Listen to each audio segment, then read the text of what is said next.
que no tenemos pantalla todavía. Bueno, muchas gracias, Juan Luis, el moderador. Cuando el moderador es amigo, pues a veces la descripción va un poco más allá de lo que debería. Lo agradezco mucho. La verdad es que por lo menos cariño y esfuerzo le ponemos a las cosas para que sigan pasando, ¿no? De hecho, es posible que, aunque es verdad que con algunos de ustedes pues ya nos conocemos hace tiempo, sí que nos tienen ubicados por la actividad que tenemos, pero sí que me gustaría situar un poco el contexto de por qué estamos aquí en este gran proyecto, porque la verdad es que es un proyecto fantástico, en el que es un lujo ser parte de este proyecto. Hay algunas instituciones, y hay muchas instituciones además de mucho prestigio, como es Basel, el INRA, y también estamos algunas empresas privadas. Sí, sí. Y pymes, además, como somos nosotros.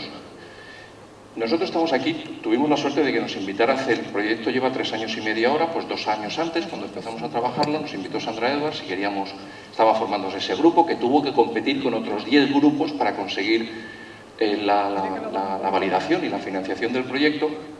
Me explicó el contexto en el que estábamos y nosotros era algo en lo que ya estábamos trabajando. Pensábamos que tenía sentido entender mejor cómo nos influían las variables ambientales en la aparición de enfermedad, pero no solo desde un punto de vista teórico, luego lo comentaré en la introducción, sino también cuantificar eso como una posible línea de actividad, con lo cual hicimos lo que creemos que hay que hacer en cualquier proyecto, es decir, lo que uno ya quiere hacer, buscar la mejor forma de hacerlo. Y si nosotros tuviéramos que hacerlo solos, pues posiblemente pudiéramos trabajar con 4 granjas en Segovia durante 3 meses. Como hemos recibido el apoyo, además, de la Comisión Europea, podemos hacerlo en más granjas, en más tiempo y, además, sobre todo, dentro de un grupo de personas fantástico y que con un nivel muy bueno que nos ayudan a que esto pues lo podamos hacer todavía mejor. Entonces, este tipo de cuestiones, nosotros decimos un poco que a veces dice, bueno, es que el término subvención no tiene hasta un tono peyorativo. Miren ustedes, los gobiernos no son tontos, obviamente. Ellos pagan por un trabajo que si no, no haría nadie. Y ese trabajo es generar conocimiento para que o las instituciones lo publiquen para beneficio del sector o las empresas podamos generar un conocimiento que nos permita hacer más y mejores cosas. De hecho, verán que lo que sacamos aquí tiene un fundamento científico bastante consistente, pero además tiene la intención de que esto llegue al campo. Claro que saldrá un paper de aquí, un par de ellos, seguramente, hay base para ello. Pero, además, queremos que esto sirva para algo. No que se quede en un ejercicio teórico y dice, pues mira, qué bien, ahora ya hemos definido un poquito más esto. Por tanto, esto es lo que vamos a ver durante los siguientes 40 minutos aproximadamente. Si funciona mi aparato, ¿tengo que darle algún sitio para que funcione? Ya. Haremos una introducción sobre algunos factores de estrés, en particular relacionados con el estrés ambiental. Explicaremos lo que es la esencia de la tarea 4 en la que nosotros estamos, donde hemos definido un protocolo de recogida de datos sanitarios y ambientales.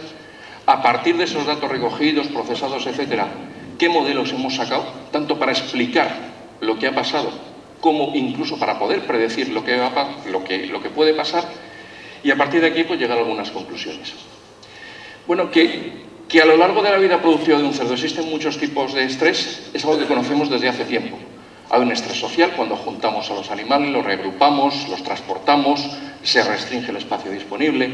Hay un estrés inmunológico muy bien definido, quizá el que mejor definido está, en cuanto a presencia de enfermedades víricas, bacterianas o su combinación.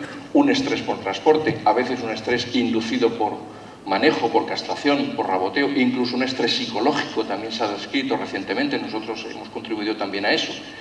Pero el que importa aquí es el estrés ambiental, que está relacionado con variables ambientales, con temperatura, con humedad, con concentraciones de amoníaco y de CO2, con condiciones lumínicas.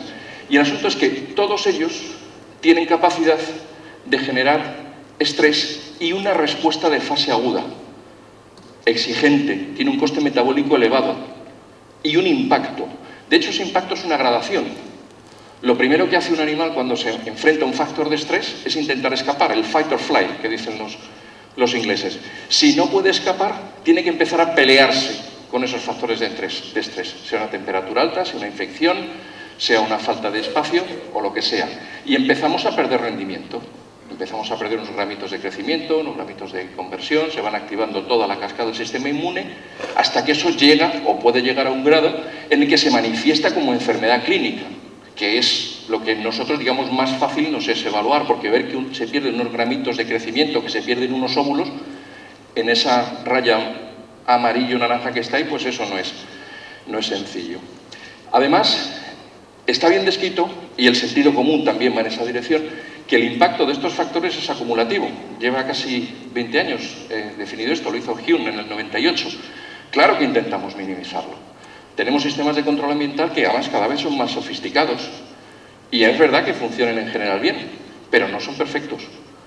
Se desajustan muchas veces, instalamos un sistema de ventilación y pensamos que va a funcionar bien para siempre. Bueno, se desajustan como cualquier equipamiento. A veces hay fallos humanos. Por tanto, los rangos en que queremos mantener a los animales pues no son los óptimos.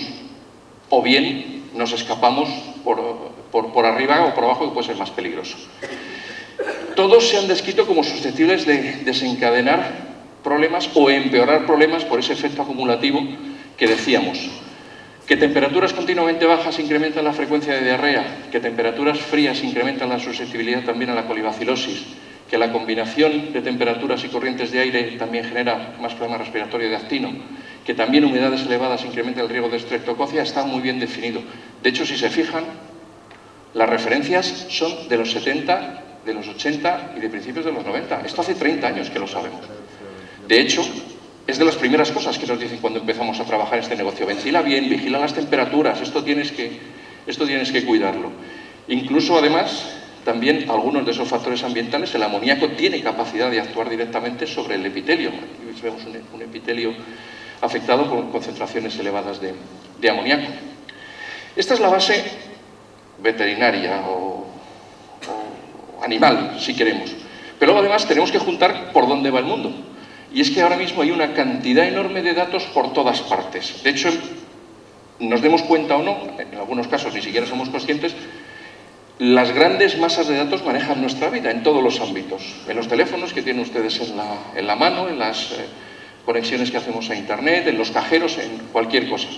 Pero esta tendencia en el mundo no es ajena a lo que pasa en nuestro sector. Nosotros decimos un poco de broma que tenemos un Big Data, porque no solo tenemos los datos clásicos. Muchas veces cuando hablamos de datos en porcino parece que lo asociamos solo a reproducción. Bueno, es lo que hemos hecho más hasta ahora, pero hay datos clínicos, hay datos de rendimientos productivos y empieza a haber otras fuentes de datos que ya no necesitan intervención humana.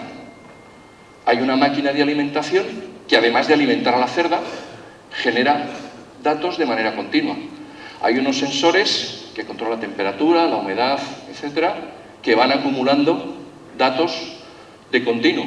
Todo eso genera un universo nuevo en el que, como en el resto de sectores, podemos utilizar o no. Parte de esta propuesta tiene que ver con esto, porque muchas de estas fuentes ya están en el mercado. Los sensores, que además cada vez son más baratos y que pueden trabajar conjuntamente con su sistema o con sistemas existentes en granja. Tenemos sistemas de alimentación, no solo los clásicos, en gestación, con el microchip. Tenemos sistemas de control para engorde y cebo, donde no solo pesa el animal cada vez que va a comer, sino sabe lo que va a comer. Tenemos ahora también sistemas en lactación que nos permiten saber no solo lo que come una cerda, que está muy bien saberlo, es algo que además cada vez tenemos que cuidar más, sino saber cómo come una cerda. El patrón de alimentación parece que importa mucho. De hecho, esto lo describió Koketsu, uno de los mejores analistas de datos que hay, también hace casi 20 años. Él hizo el trabajo con cucharilla y dijo que las cerdas comen de 6 maneras, de las cuales 2 son de riesgo, porque generan menor ovulación, un intervalo de estrés de cubrición mayor, etc. Aquello no había forma de replicarlo hasta ahora. Ahora sí podemos. Todo esto ya está en el mercado. En la última, los que estuvisteis en la última FIGAN, veríais muchos de estos sistemas allí. Pero esto pueden ser islas de datos. Si no hacemos que los datos se hablen unos con otros, vamos a tener una isla de datos reproductivos, una isla de datos de máquinas de alimentación, una isla de datos de sensores, una isla de datos incluso de bioseguridad, que los estamos generando ahora, y lo que hay que hacer es que eso podamos llevarlo a un repositorio único, una base de datos con la estructura que sea, y sobre esa base de datos hacer cosas. No solo para analizar cada fuente de datos per se, y ver lo que nos dice, sino para combinarlos. Esa combinación muchas veces da resultados mucho más ricos de los que daría cada fuente de datos independientemente.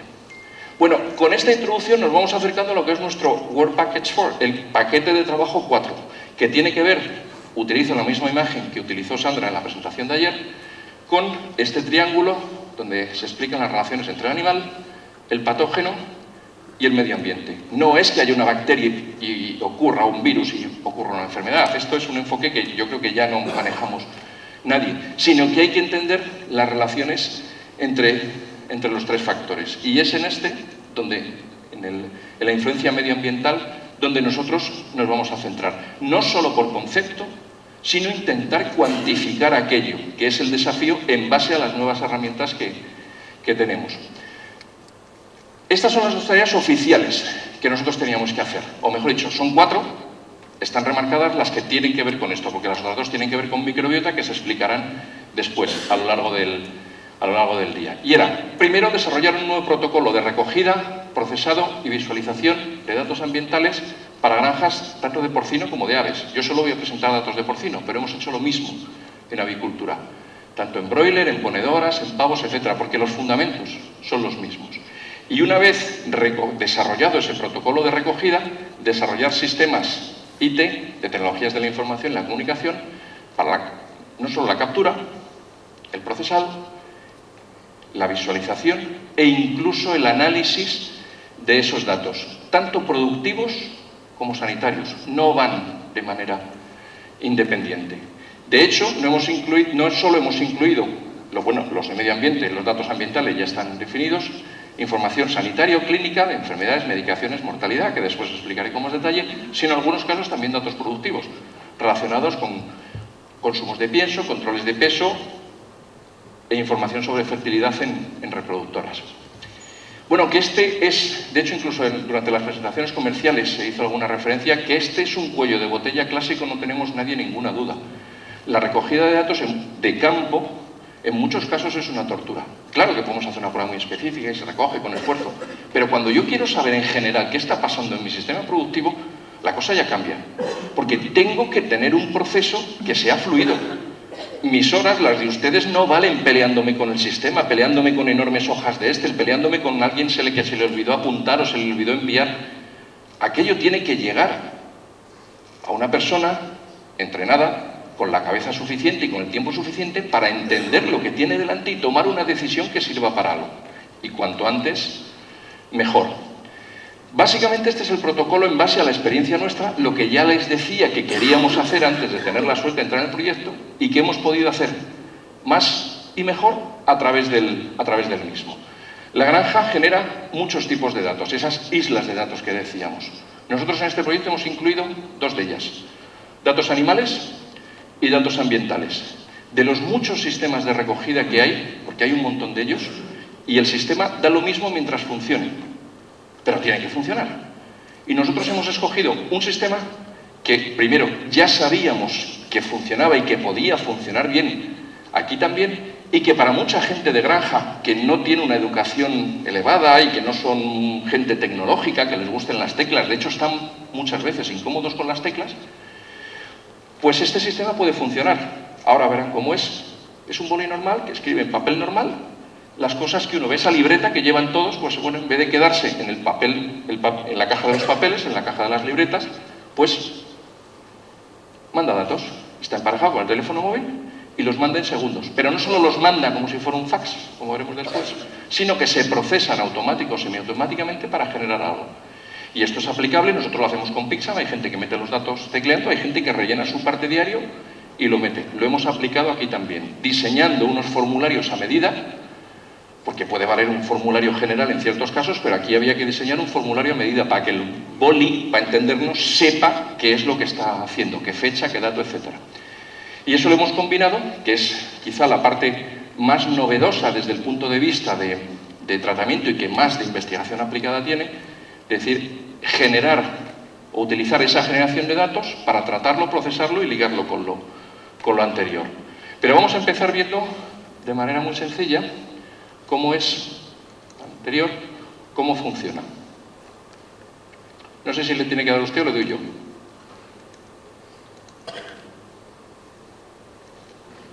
¿Le puede dar, por favor? Ya. Es muy cortito, son unos 30 y tantos segundos. Es una planilla normal. La gente escribe lo que toca, define la granja, pueden ser unas cubriciones, puede ser un animal enfermo, una diarrea, una muerte, lo que sea. Él hace sus cosas. Como ven, tinta normal, papel normal. Lo que tiene en el fondo, eso que se ve gris, es una trama de puntos, que es la que orienta el boli. Nosotros escribimos lo que tengamos que escribir. Marcamos, tenemos el boli al lado. Entonces, como está emparejado por Bluetooth, él recoge esa información y ya está enviada. Aquí tenemos el ordenador delante, pero da igual que esté en la otra punta del mundo. La persona en ese mismo momento clica y ve en la parte de arriba exactamente lo que ha escrito, con lo cual también nos permite comprobar si hay algún error, alguna cosa, y abajo lo que el ordenador ha entendido. Con lo cual, pues una cosa muy simple para mucha gente que lo único que tiene que hacer es anotar un número o poner una cruz o lo que sea, pero esos datos, digamos, no son un papel, sino que generan un archivo CSV o TXT, que es procesable. Es decir, para observar, en este caso, enfermedades, para poner tratamientos, para observar mortalidad, la gente lo único que tenía que hacer era marcar qué había pasado y ver qué antibiótico, qué tratamiento o lo que corresponda. Estas son las planillas, tuvimos que diseñar, como es lógico, una para cada uno. Estas son las que rellenaron, tanto para porcino como para aves. Las enfermedades, los grupos de enfermedades con los que trabajamos fueron las clásicas, respiratorias, entéricas, nerviosas, problemas de extremidades, enfermedades de piel, mordeduras y otros, además de la mortalidad, tanto para animales muertos como eutanasiados. Recogimos también información de medicaciones, principalmente antibióticos, pero también antiinflamatorios, antiparasitarios, vacunaciones, aditivos para piensos en su caso y algún suplemento líquido, y la parte de sensores. Esto ya no es sino parte de la rutina. Esto está en muchos sitios. Empezó por las casas y muchos de ustedes ya lo tienen en granjas. ¿Qué es? Pues una cajita que tiene con bien conexión de tarjeta SIM con un sistema 3G o 4G o Wi-Fi. Esos datos que se recogen, como veremos después, en tiempo real o cada X tiempo, no siempre más es mejor, pues los mandan. ¿Sobre qué? Pues sobre casi todo. Es posible medir casi todo. Podemos medir flujos de agua, podemos medir temperaturas, podemos medir consumo eléctrico, podemos medir humedad relativa, podemos medir CO2.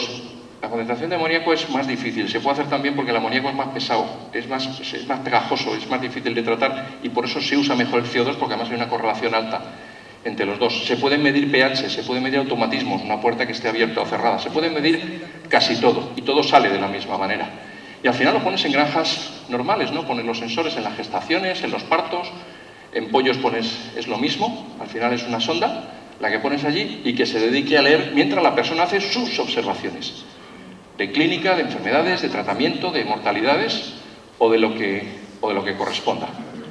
Se instala, aquello va sacando sus datos según corresponda y gracias a estar en este proyecto, pues en vez de hacer algo más local y más digamos a menor escala, pues pudimos trabajar con 26 granjas en diferentes países de Europa para todas estas categorías animales, tanto en porcino como en aves, y estuvimos algo más de un año, unos 15 meses monitorizando tanto lo uno como lo otro. En la parte de porcino, que es la que yo voy a explicar hoy, estas en las fases. Las clásicas, primerizas, cerdas en gestación, cerdas en lactación, lechoneras y engorde. Estas son las fechas, el número de lotes y el número de animales implicados. Todo esto iba generando. Nosotros íbamos metiendo datos en nuestra olla. Dentro de lo que era, tiene que ser práctico. Dentro de lo que era la necesidad o la posibilidad que tiene una persona de incluirlo en su rutina. Si le complicamos mucho la vida, no va a pasar nada. La gente es naturaleza humana, rechaza lo que le complica o lo que no está cómodo.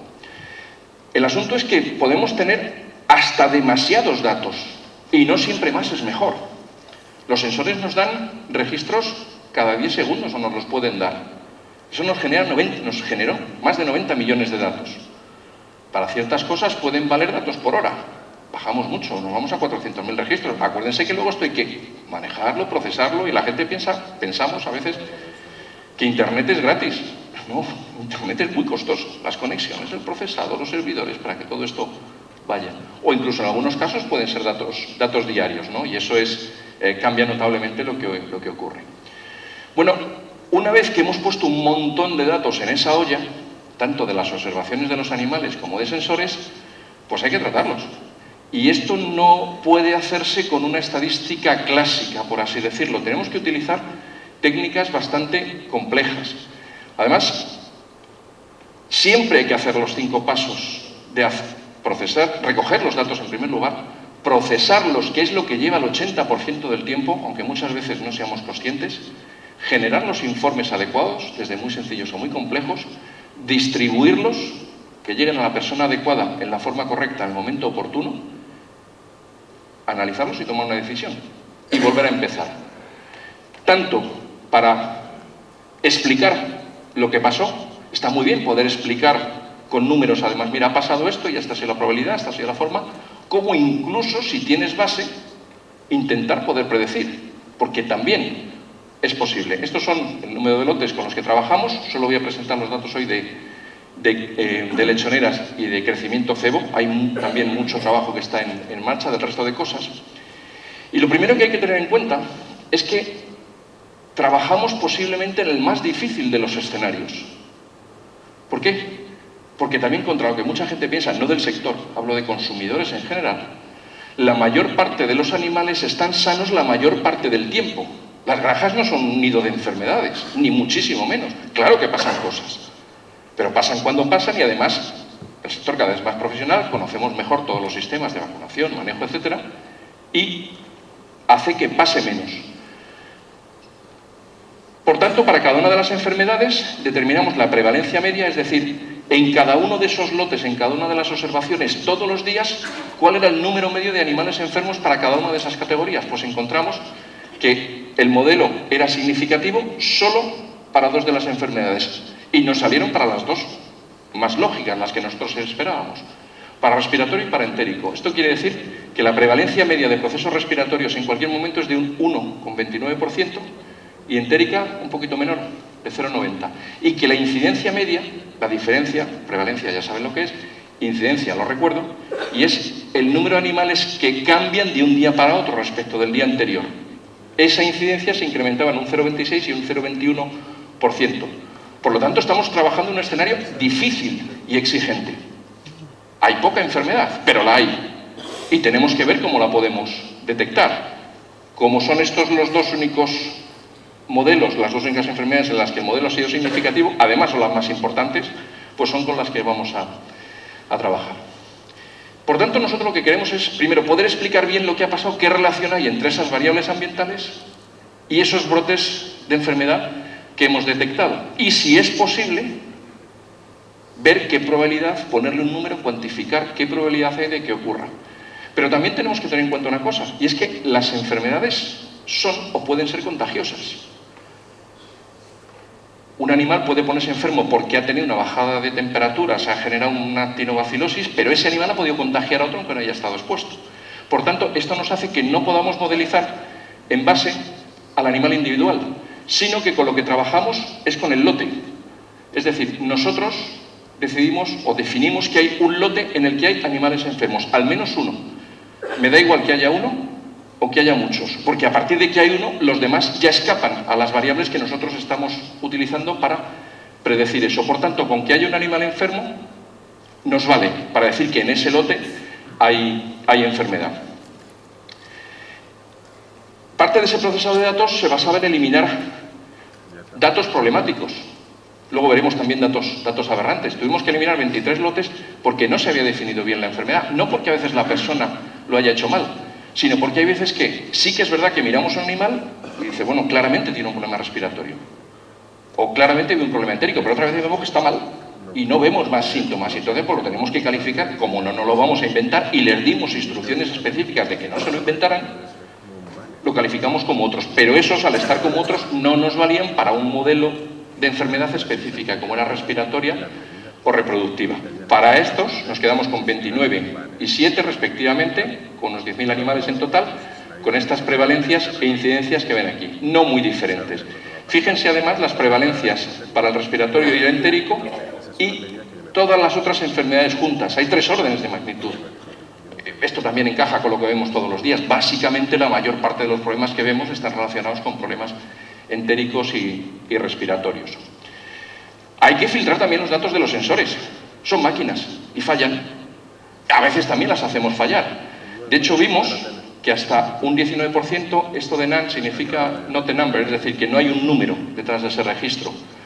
Bien porque a veces daban números absolutamente fuera de rango. Eran datos imposibles, no puede haber una temperatura de 200 grados bajo cero. A veces el sensor, unos pocos, te la marca.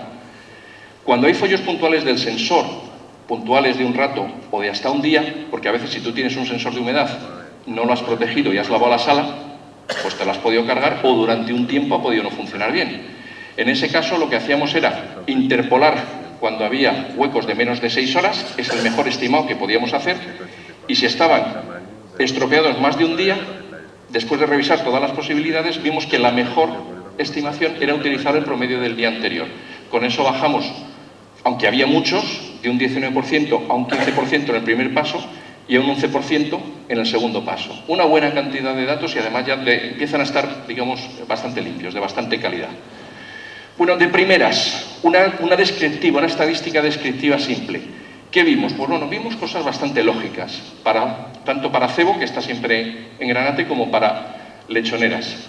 Si empezamos con las temperaturas, siempre son, lógicamente, mayores en lechoneras que en engorde, con estos rangos. Aquí está la media y aquí son 3 cuartiles. Y está bastante equilibrado con las temperaturas.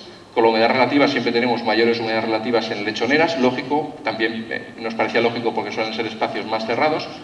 Con el CO2 encontramos la distribución siempre suele ser mayor en CEU, incluso a veces con concentraciones bastante elevadas. De hecho, el CO2, como veremos después, ha sido un factor de mucha importancia. Y con una distribución aquí ven que estos 3 cuartiles, digamos, se extienden mucho, es decir, hay muchas naves que están demasiado mal ventiladas, más de las que deberían, ¿no? Y con el agua también hemos encontrado, pues, en torno al 1,2 litros, 1,3 litros en lechoneras, en torno a prácticamente los 4 litros por animal en engorde, pero nos pasa un poco lo mismo. Y esto pensamos que tiene que ver en algunos casos con desperdicio. Pero esto es una foto general, nos da, bueno, vemos lo que está pasando y cómo se distribuye.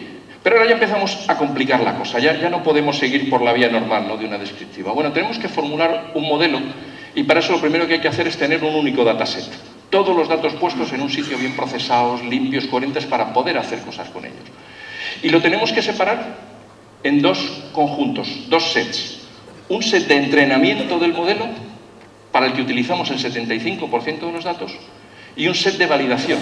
Es decir, entrenamos con el 75% de los datos al modelo y lo testamos sobre el 25% restante.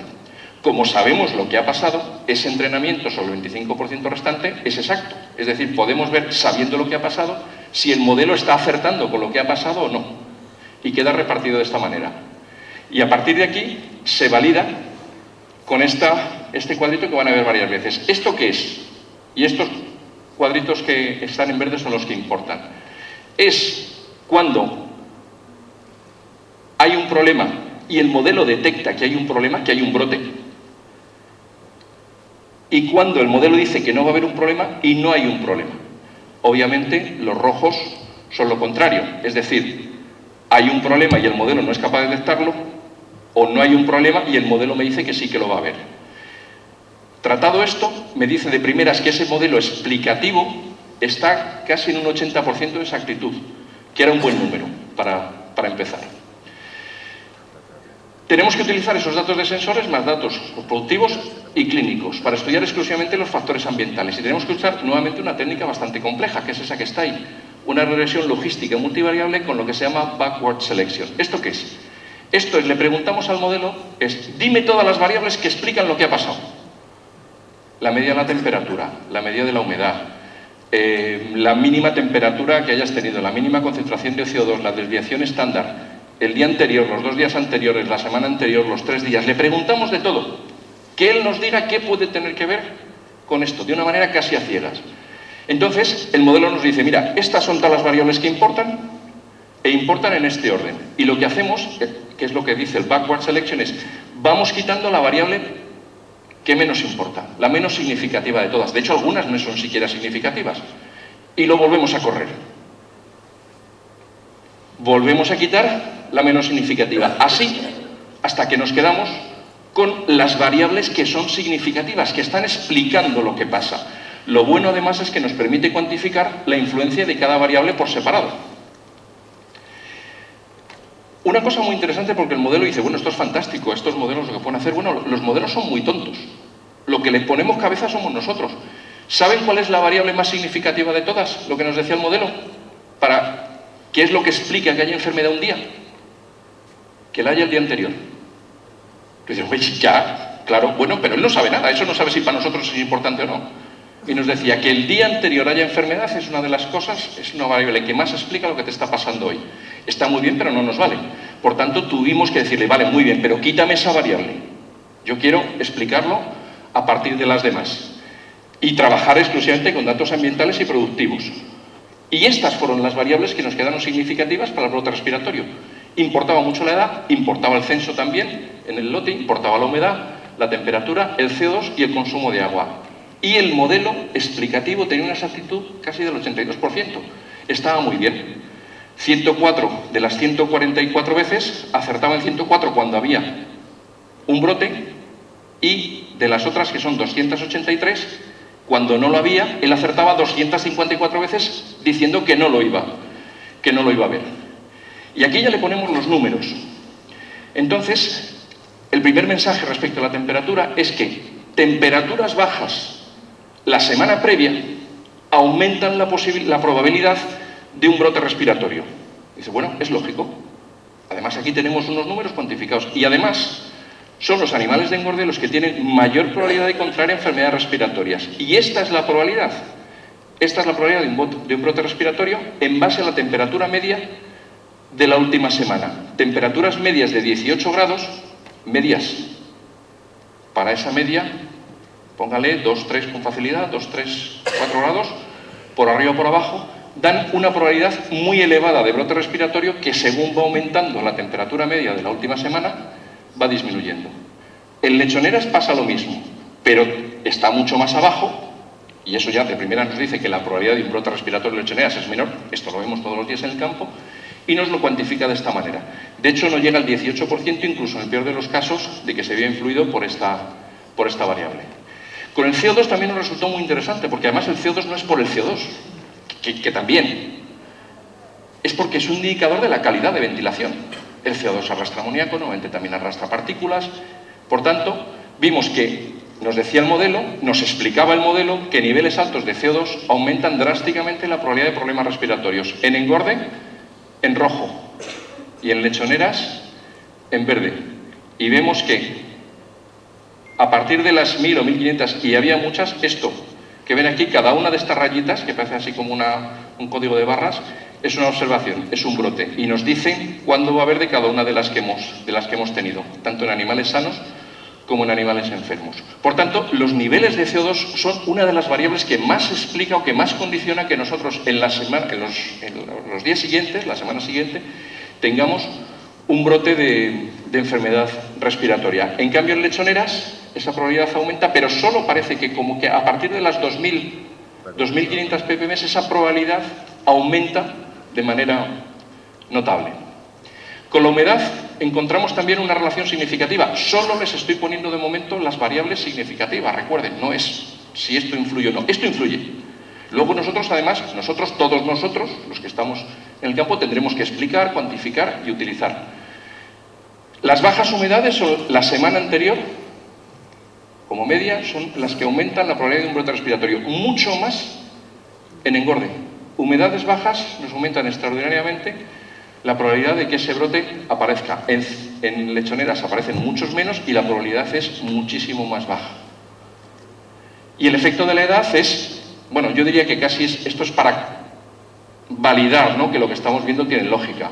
Bueno, pues los brotes respiratorios, su probabilidad es mucho mayor a partir de el engorde. Va aumentando hacia el final de la lechonera y aumenta mucho el engorde. Esta bajadita de aquí al final son de animales, digamos, ya de las colas, los que terminan de salir, que normalmente pues ahí ya no dan problemas. Por eso sale este efecto cuadrático. Pero bueno, es un efecto, yo creo que muy lógico, ¿no? También vemos que con la edad pues aumenta la probabilidad de un brote respiratorio. El modelo entérico también nos salió significativo. Menos. Menos significa que no es que sea peor, es menos robusto Y posiblemente también porque necesitamos más datos, porque tuvimos menos, digamos, material para formular el modelo. Los fundamentos son los mismos. También nos decía, no, es que la primera variable que te influye para tener un día de enfermedad es que haya habido el día anterior. Vale, ya lo sabemos, la sacamos. Y trabajamos con el resto. Como decía, teníamos un menor número de casos y estas fueron las variables significativas. Estas eran las que determinaban el brote: humedad, censo, CO2, edad y temperatura. Con una exactitud además bastante buena. Como ven, tanto para cuando había como cuando no había. Luego explicaré, porque aunque tenga una exactitud alta, por qué digo que es un poquito peor, porque me dice, bueno, aquí hay una contradicción, ¿no? Me suena una exactitud un poco más alta y me estás diciendo que el modelo era peor por otro sitio. El efecto de la edad también nos sale muy lógico. La probabilidad de brotes entéricos es mucho mayor en el postdestete y va disminuyendo, siendo casi nula la probabilidad de que aparezca acá un brote en celo, en nuestro caso. Evidentemente ya sabemos que esto es así, generalmente es así, y en nuestro caso pues validamos también una curva que pensábamos también que era muy, muy lógica. Bueno, con esto hemos visto que explicábamos bastante bien lo que podía pasar. Como todos los modelos, es mejorable. Lo tenemos muy claro y ya sabemos además por dónde podemos ir, etc. Pero lo que está de partida ya es bastante robusto. Pero vimos que igual también podíamos predecir, porque teníamos una buena base de datos, estaban limpios, estaban tratados, y para eso tienes que usar técnicas distintas y otras fuentes de datos. Y utilizando esas fuentes de datos añadidas, podíamos mejorar la exactitud del modelo predictivo e irnos casi a un 93%. En este caso, el modelo, con ese set de validación del 75% de los datos y del 25% para predecir, lo corrimos y vimos que nos valía el 93% de las veces. Cuando el modelo nos predecía que iba a haber un brote, lo había en 129 de las 145 veces que ocurría. Y al revés, cuando no había brote, acertaba en 277 del total, que son 293, me parece. Por lo tanto, estaba bien. ¿Cómo hacíamos esto? Pues empezando a utilizar técnicas que les sonarán a ustedes de otros ámbitos. Machine Learning. Esto es muy común en muchos otros ámbitos, en robótica, en banca, en marketing, Bueno, pues esas técnicas también valen aquí. Y utilizamos, siendo también, resultados preliminares, pero ya son bastante consistentes, un modelo que se llama Random Forest. Se llama Random Forest porque este no es un GLM, para los que estén así más, les guste más la estadística y tal, no es un modelo lineal, es un modelo estocástico. Entonces él va generando árboles de predicción y de manera aleatoria va escogiendo cuál es el mejor. Este es un estándar en Machine Learning y nos ha funcionado muy bien aquí. Sabemos que es mejorable, hay que entrenarle más, pero al final lo que nosotros hacemos es a este modelo entrenarle sobre nuestros datos. Le explicamos lo que tenemos y nos va diciendo. Perdona, Carlos, te quedan 5 minutos. Sí, me sobrarán todavía algunos, gracias. Con todo esto ya vemos, bueno, podemos explicar y podemos predecir. ¿Qué tareas teníamos que hacer además en el proyecto? Pues visualizarlos, esto está muy bien, pero tenemos que generarlo de manera automática y sobre todo tenemos que visualizar de manera automática. Entonces, las variables ambientales, cómo está el CO2, cómo está la temperatura, si me genera una alerta o no, esto es muy útil para la gente de granja. Estas cuestiones a nosotros nos gustan mucho, le damos mucha utilidad, pero hay que darle a la gente de granja algo que le valga, y las alertas a ellos les gustan mucho. Se ha caído la temperatura, esta nave está mal ventilada, ellos van y hacen. Al mismo tiempo va metiendo datos a la olla, pero esto tiene que servir para la gente de granja. Entonces, dentro del proyecto hemos diseñado unos visualizadores para ver todas estas variables en tiempo real, que también son algo que va a llegar y está llegando al campo. Ahora tenemos muchas empresas que son capaces de recoger datos de CO2, de temperatura, de ventilación, que los visualizan de una manera sencilla en el teléfono, en el iPad, donde sea, que vale para el trabajo en granja, pero que al mismo tiempo nos va alimentando ese saco de datos con el que hacer cosas. Con esto llegamos a las conclusiones que yo creo que seguramente pues las tendrán ustedes ya parte de ellas en la cabeza. El protocolo, nuestra tarea, lo que teníamos que hacer aquí, este protocolo de recogida de datos, combinando datos sanitarios y ambientales, ha funcionado. Y ha funcionado bien, y en condiciones de campo, y en muchas granjas durante 1 año y medio, para observaciones clínicas, de consumo y de sensores.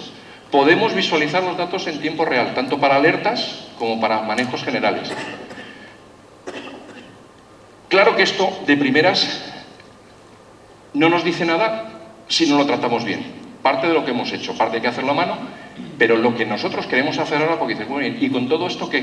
¿Para qué os vale? ¿Para qué nos vale a todos? Con esto, nosotros lo que estamos trabajando es en generar unos algoritmos que de manera automática, en las granjas, ustedes puedan utilizar y saber desde su teléfono móvil cuándo se están dando las circunstancias para tener un problema. De tal manera que si yo veo que me está diciendo, oye, mira, se me están juntando porque he ventilado peor, porque no sé qué, porque es esta época del año, porque... Y el modelo me está diciendo que esté atento porque se está juntando todo para que la próxima semana tenga un lío. Eso pensamos que tiene utilidad. Y eso es lo que nosotros queremos que sea uno de los outputs, de los entregables de este proyecto. No solo para explicar, como digo, sino también para predecir. Y principalmente para las dos enfermedades que más importan. Pues con esto terminamos. Espero haberles dado una idea de lo que estamos haciendo con este proyecto y también, por último, comentar algo que empieza a tomar forma en Segovia la semana que viene. Y es, vamos a ver si somos capaces de llevar adelante un centro digital agroalimentario allí. Esto está pasando en otros sitios.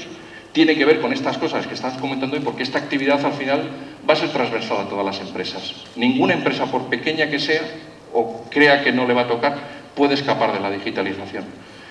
Esto tiene mucho que ver con eso. Tanto los que han oído algo y saben qué tienen que hacer, como los que han dado algún paso, como los que dicen, yo ya tengo una estrategia. Bueno, pues que esas inquietudes y esas prioridades se junten en un sitio, parece que tiene sentido. Y en Segovia pues tenemos un sitio candidato donde además, afortunadamente, y cosas raras, los políticos han puesto de acuerdo de unos sitios y otros para ver si lo llevamos para adelante.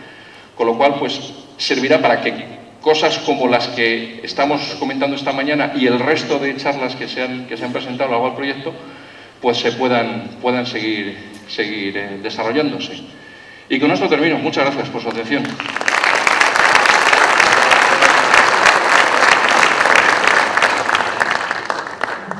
Vamos a dar lugar a un turno de preguntas, si hay alguna cuestión en la sala.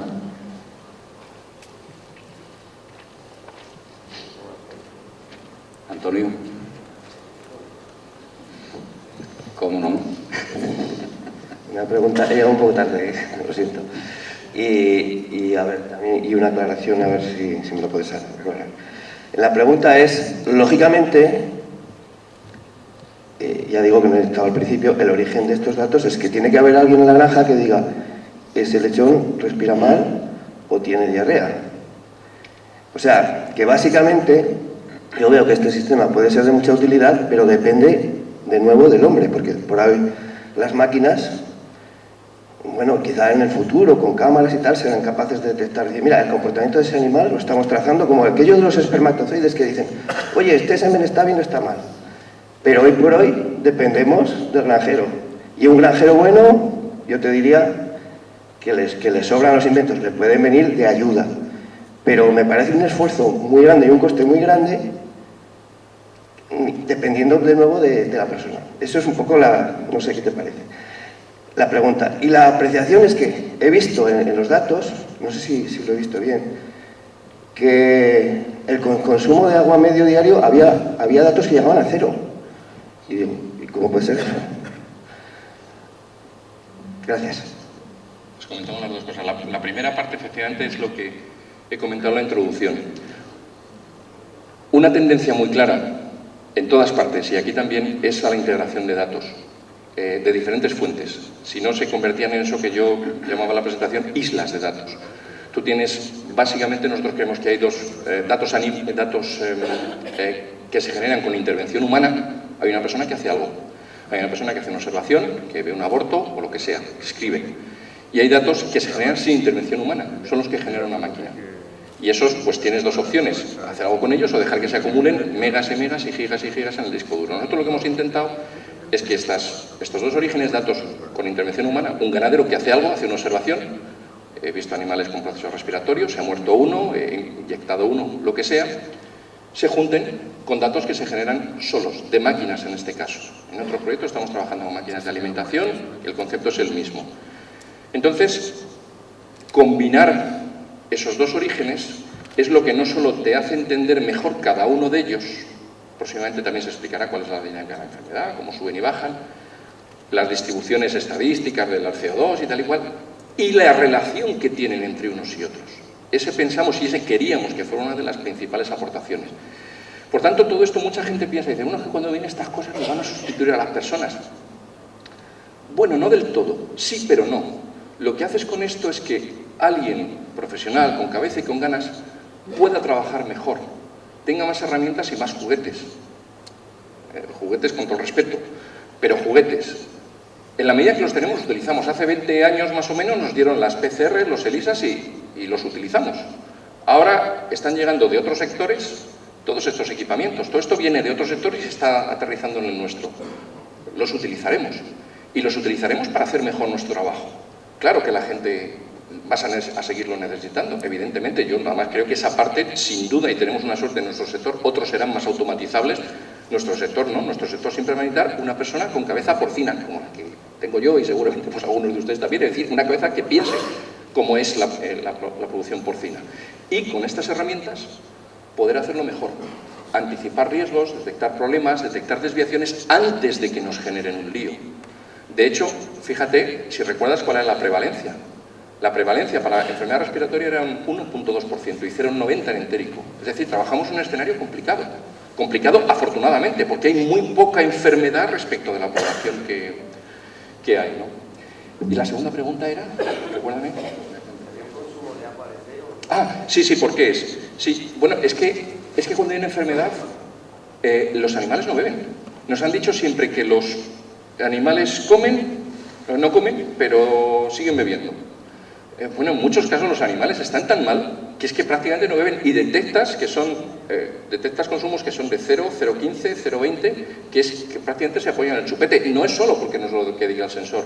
En algunos ensayos, sabes que nosotros, además de la cuestión esta de datos, también hacemos ensayos, ¿no?, de investigación aplicada. Y hay veces cuando tienes un brote de colibacilosis fuerte, es que los animales no te llegan ni a beber, o sea, están tan tirados que eso se refleja en un consumo de agua mucho más bajo del que debería. Es excepcional, es decir, no tienen que estar muy mal para que eso pase, pero pasa.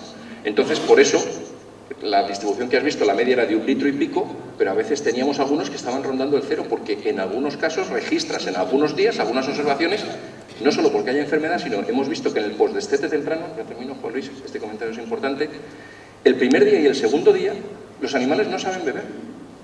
No saben beber, literalmente. Entonces tienes que ponerles incluso un suplemento, pero es que no se arriban. Entonces tú dices, bueno, ¿qué les pasa? Si están un poco estrechos, es que no saben beber, ¿no? Y eso te lo dicen también los números. Bueno, ¿hay alguna pregunta más en la sala?